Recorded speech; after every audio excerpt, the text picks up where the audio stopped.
On a day where you could find upsets everywhere, the Auburn Tigers found a win, but a lot of folks don't feel too good about it. Well, Zach, I actually just finished crushing some chicken parm, and I am freaking ready to rock and roll. You are Locked On Auburn, your daily podcast on the Auburn Tigers. Part of the Locked On Podcast Network, your team every day. Yes, welcome on into Locked On Auburn, your daily Auburn Tigers podcast. I'm your host, Zac Blackerby, and thank you so much for making Locked On Auburn your first listen every single day. It's the morning after we are joined by Darrell Dapprich, Montgomery radio vet, to recap Auburn's win over the San Jose State Spartans, 24-16. Darrell, I think we feel what a lot of Auburn people are saying on social media and screaming it in the streets of what happened Saturday night, though it was a win, just didn't feel good enough, especially on the offensive side of the football. When you look at the quarterback situation, TJ goes 3 and out with, that first unit in that first drive. They bring Robby Ashford in. You see a little bit of a spark, but still nothing really fully clicking. Robby throws a pick. TJ throws a pick. First half was absolutely awful from an offense standpoint. Second half was a little bit better. Not great, but better. But, man, there's just it's a weird feeling because what we saw Saturday, it wasn't good enough. No, I think you touched on it. It is a weird feeling. It's a win, but it just feels really strange. I even watched the body language with some of the players on the field afterwards and Harson's interview with Lauren Sisler. And, he came across with just relief, but there just seemed to be, man, it's hard to explain exactly what to put my finger on it. The emotion, it's stoic. It's just not there. And it's not a matter of taking care of business. That win was ugly. There was some parts of that football game in the first half that I was absolutely as frustrated as I've ever been watching an Auburn game. It felt very Georgia State-like to me last year, except that Auburn didn't have to come back late and escape. I mean, they held on late, but really couldn't get the game out of reach. I think there was a couple times that, Auburn, after San Jose punted on 4th and 1 or 2, and Auburn could have went down and made it a 3-score game. They didn't. It was just very, very no emotion. It felt bland to me, and they did some things. They did what they had to do to win. But I agree with you. It just didn't feel much like how victory should feel and what Auburn should have done against what I thought was going to be a really overmatched San Jose State team. Yeah, I mean, watching what San Jose State did the week prior against Portland State, and look, anything can happen any given week. Look at what happened throughout all of college football over the weekend. A lot of upsets, a lot of near upsets.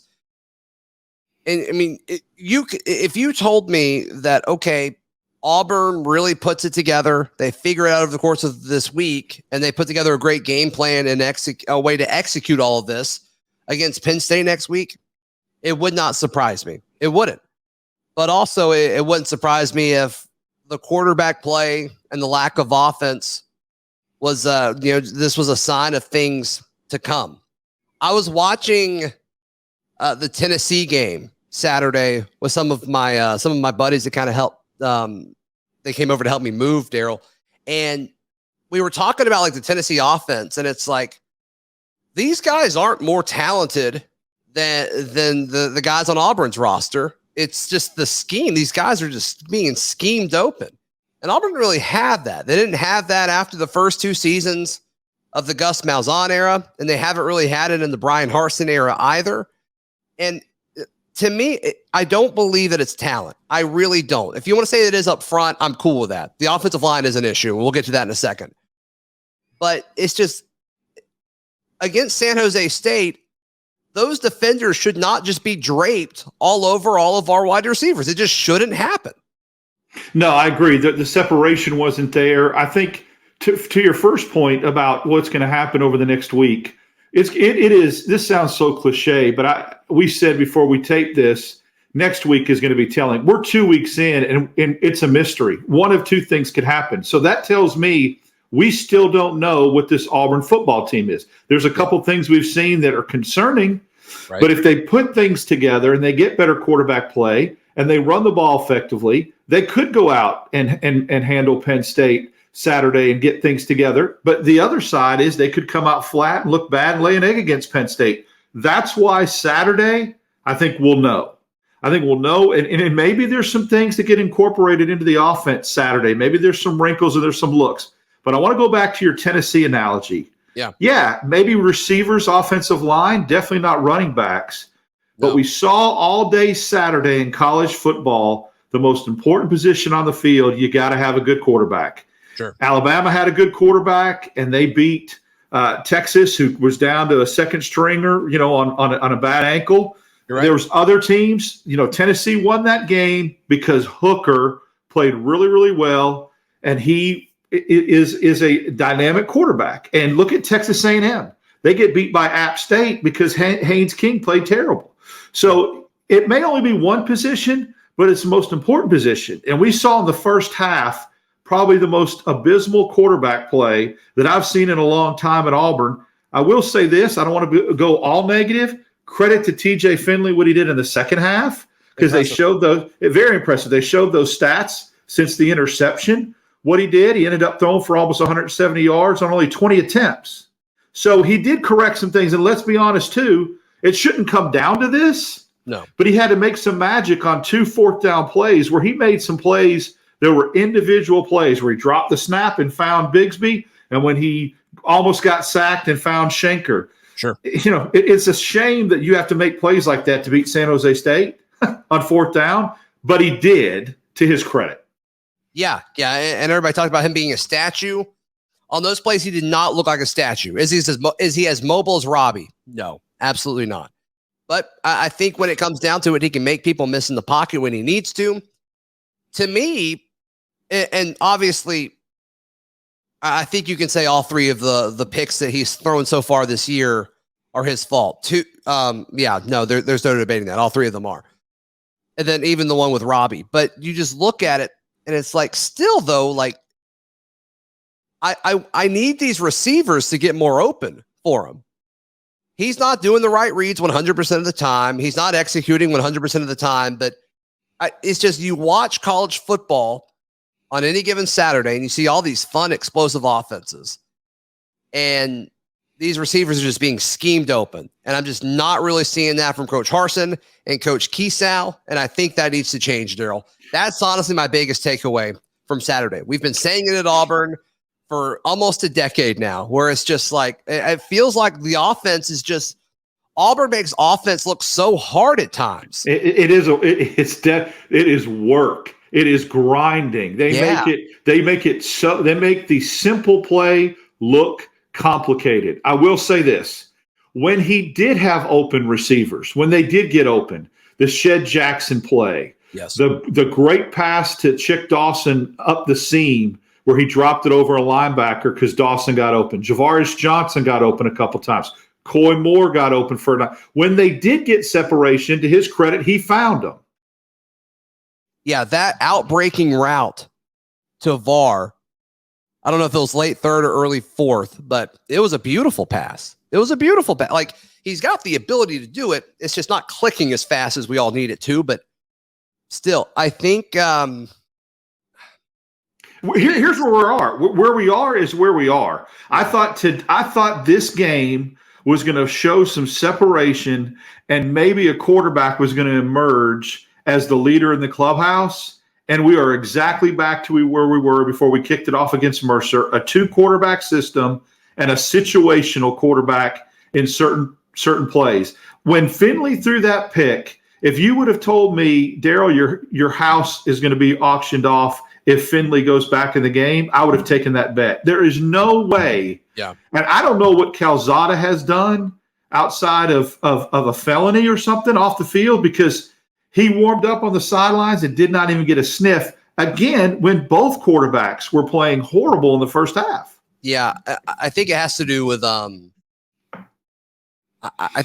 team meeting related stuff. I don't think it's an inability to perform. So we'll leave it at that. Darrell, I want to talk about the specific quarterback rotation and kind of what we thought of it going into the night and then going forward, because my opinion has changed yet again. It's been back and forth.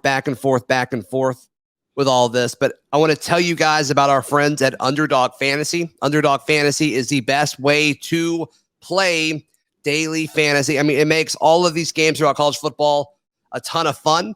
I made is it a stub? Is that what they call it? Yeah, where you pick like 5 or 6.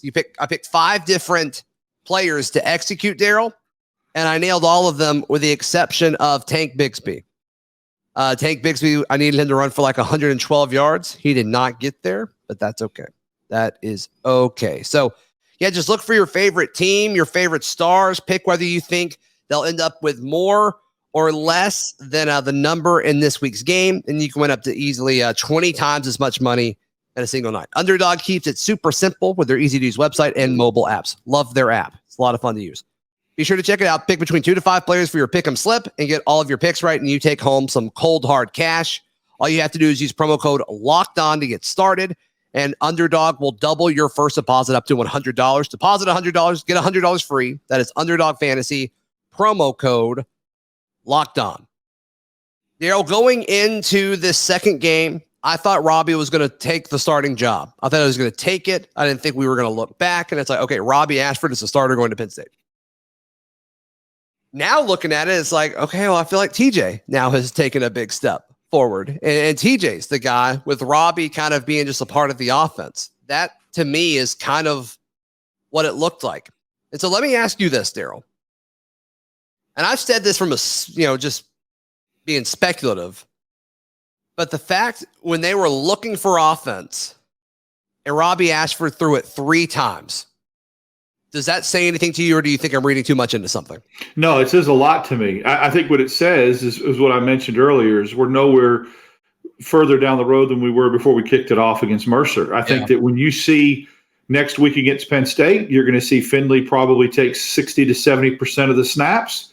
You'll see Ashford come in situational football and provide a spark like he did in certain moments tonight. I mean, on 3rd and 9, when you've got to get a first down to ice the game, and he does it on a read option. He gets the first down, boom, ball game's over. Sure. So I think you're going to see that against Penn State. What I'd like to see, and what I would hope that Kiesau is setting up Penn State's defensive coordinator for, is when they look at game film and say, okay, guys, linebackers, secondary, when Ashford is in the game, they're going read option, and they're not throwing it. I'd love to see some routes and some patterns drawn up for Ashford to throw off of that and completely catch a defense by surprise. Now, I saw the flip side of that. I never thought I would be talking to you on the morning after and saying that TJ Finley scored a touchdown on a read option. I mean, but he did, right? I mean, there's no way defensively you think he's ever going to pull it out of Bigsby's gut at the 4-yard line, and he did, and he walked in. I want to see the flip side of that. I want to see Ashford throwing in predictable running situations, and them to do that next week, because I guarantee you Penn State is going, oh, when they look at that film, they're saying he's just going to come in and run on the edge, or he's going to read option and keep it. Yeah. Throw off of that. You know that little play where you read option and you take a step towards the line like you're running, and then you throw that pop pass, just something different that's a wrinkle. No, yeah. I mean, once again, just like make the offense a little bit more complex. Like, we've heard nothing from this coaching staff other than like how much information TJ is able to handle and how he's a coach on the field. It's like, all right, let's add to this offense. Let's kind of see more than just some cliche stuff that we've seen over and over and over again, it seems like. So, all right, let's move away from the quarterbacks.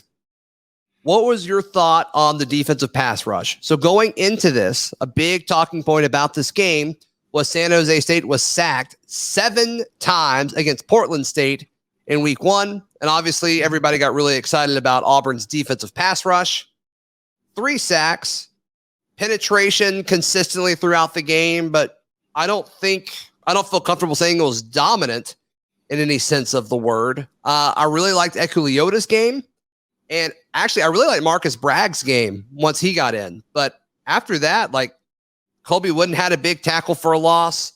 I think Marcus Harris had a few moments for here and there, but I just thought they would take over more, Darrell.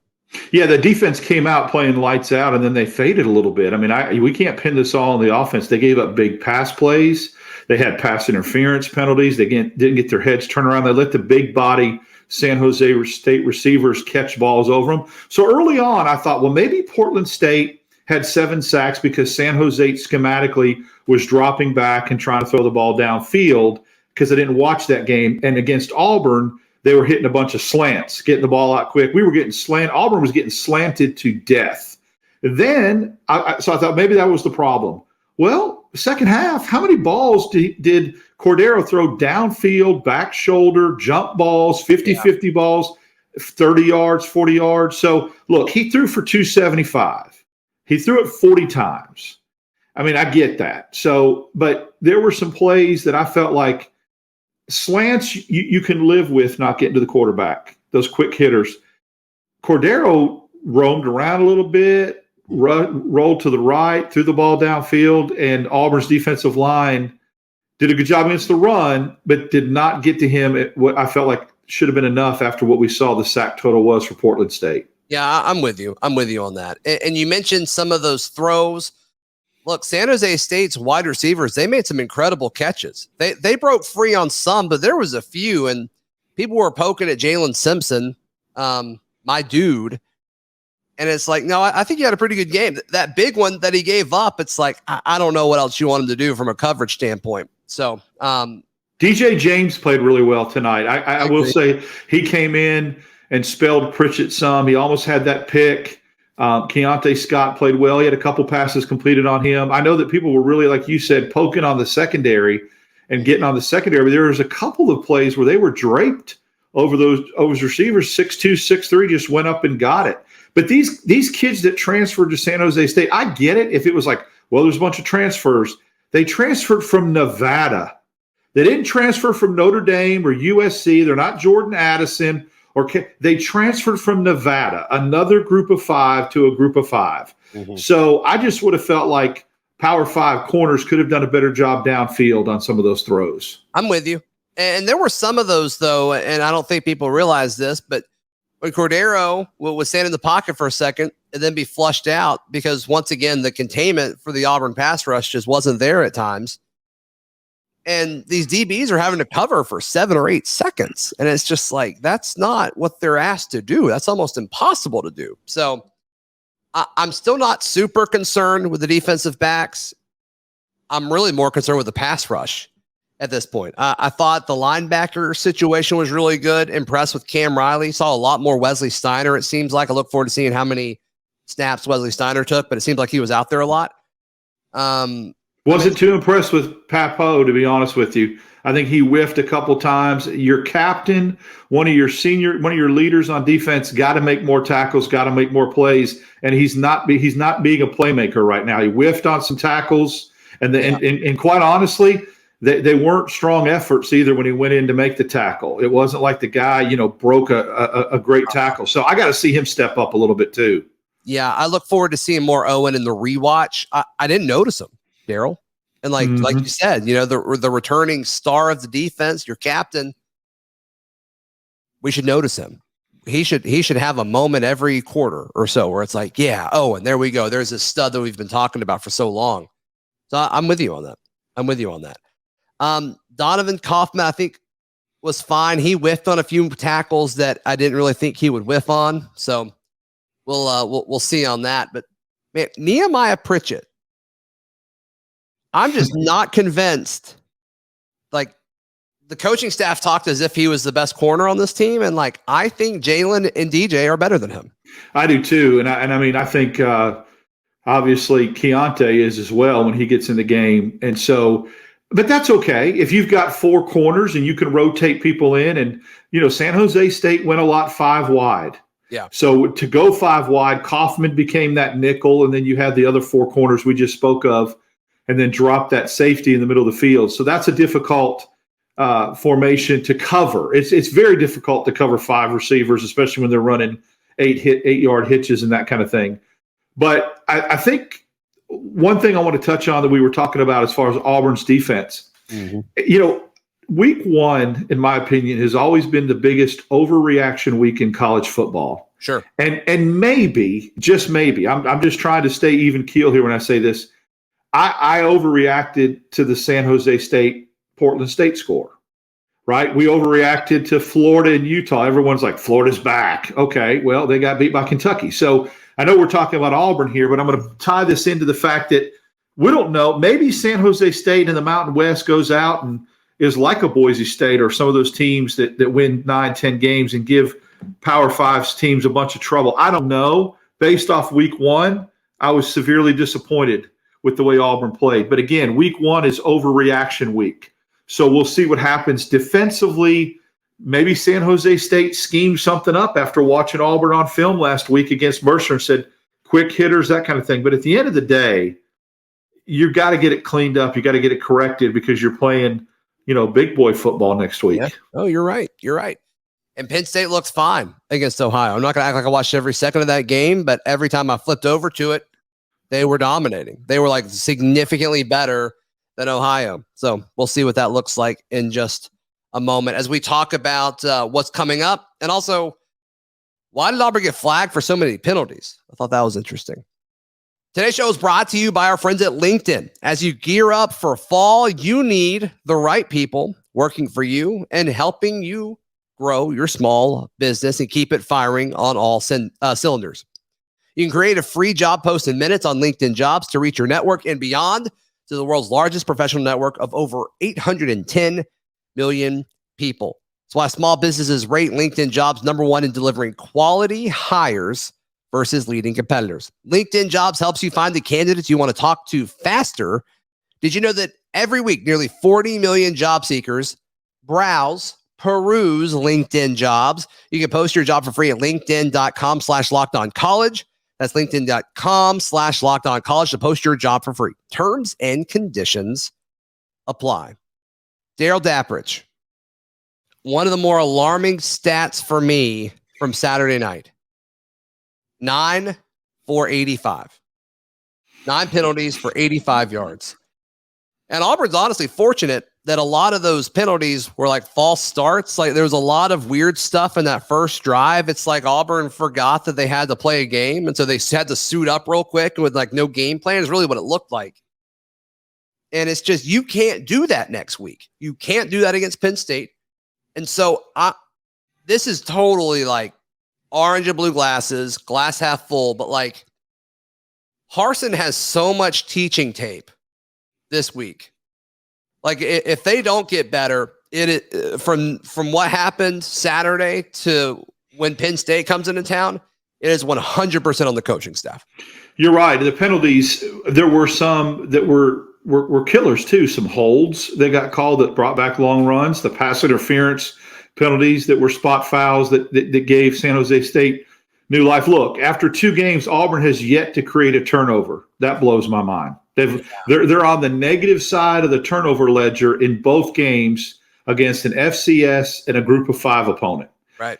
You better clean up the penalties and you better start getting turnovers because, like I said, Auburn turned it over twice tonight. They turned it over, twice last Saturday night. They're on the negative side of the ledger on that. You're not going to win in the SEC, and you're not going to win against Power 5 teams when you have 9 penalties for 85 yards and you're losing the turnover battle. I can't believe that as we sit here and talk now through 2 games that Auburn does not have a turnover. They haven't caused a fumble. They haven't gotten an interception.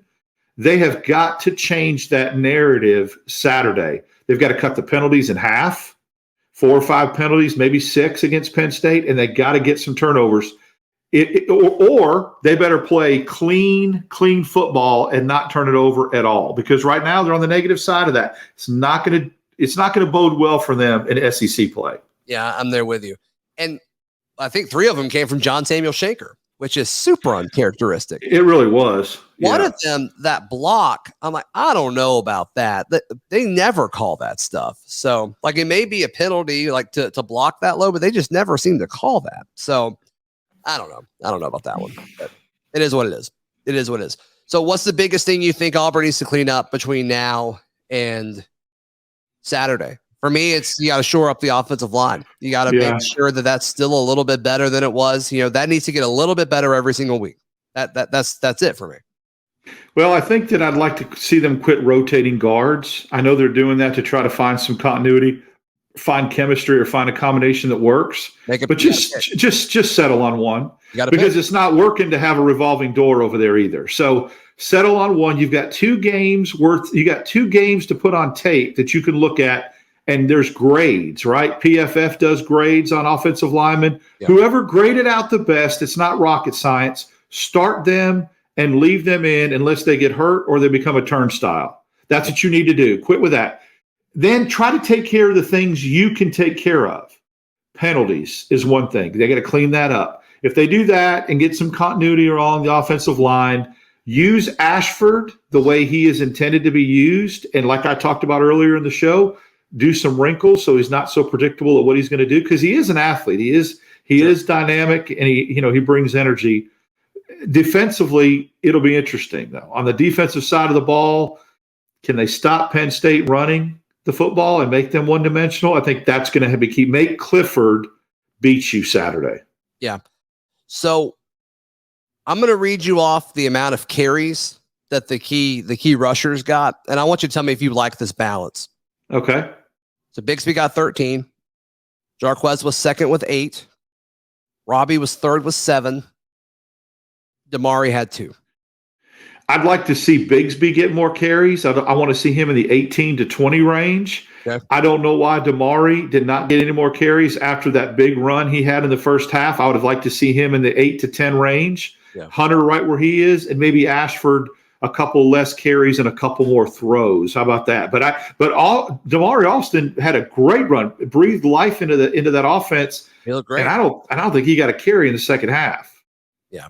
I'm with you. I want all of that to go up, and I understand this game didn't develop the way they want, but TJ threw it 20 times, Robby threw it 3 times, and it's like I don't think Auburn's quarterbacks, with the way this offense is built, I don't really want there to be 23 passes unless you need them. Like the fact that I know they were behind for a little bit, but the general rule, like I don't understand why they didn't run it as much as they did. And that was a big question that a lot of Auburn fans had throughout the year last year. And it's like the game plan always got away from them because they were down early, and they can't. That cannot happen on Saturday. It cannot happen. No, I think that from a prediction standpoint, if you look at the stats, and we're talking next Saturday evening, and Auburn's only thrown it 20 times to 23 times, and they still get 400 yards total offense like they did tonight, I like Auburn's chances. I really do, because I think defensively, I can't see Penn State gashing Auburn. I could see Clifford, but I would say going into that game next week, if Auburn throws it 20 times to 25 times at the most, and they rush for 200 yards, they get a couple sacks on Clifford, I like Auburn's chances. Yeah, but that balance, you said it, the offensive line's got to control the line of scrimmage a little bit more. Mm-hmm. And you can't get what I call, I got to be careful I say, Auburn's rushing attack has a lot of paper tiger yards in there with Ashford's yards. Mm-hmm. You look at the rushing total. I know they count for yards rushing, but those aren't running back carries. That's not the offensive line pushing the defensive line back 4 or 5 yards. Right. It's read option yards from your quarterback. So 50 to 60 of those yards are yards that your quarterback got. Mm-hmm. No, that's a good point. Darrell, thank you so much for your time. Of course, you can already tell we're eager to look ahead to Auburn, Penn State. We've been waiting for this all summer. It's finally here. Chance to get that payback. And we will cover everything you need to know going up to that game every single day right here on Locked On Auburn. If you're watching on YouTube, click subscribe. If you're listening on a podcast app, go ahead and subscribe there as well, and either like us or leave us a review. It would mean an absolute ton. Locked On Auburn will be back tomorrow. Darrell will join me again next Sunday. All that'll be right here on Locked On Auburn.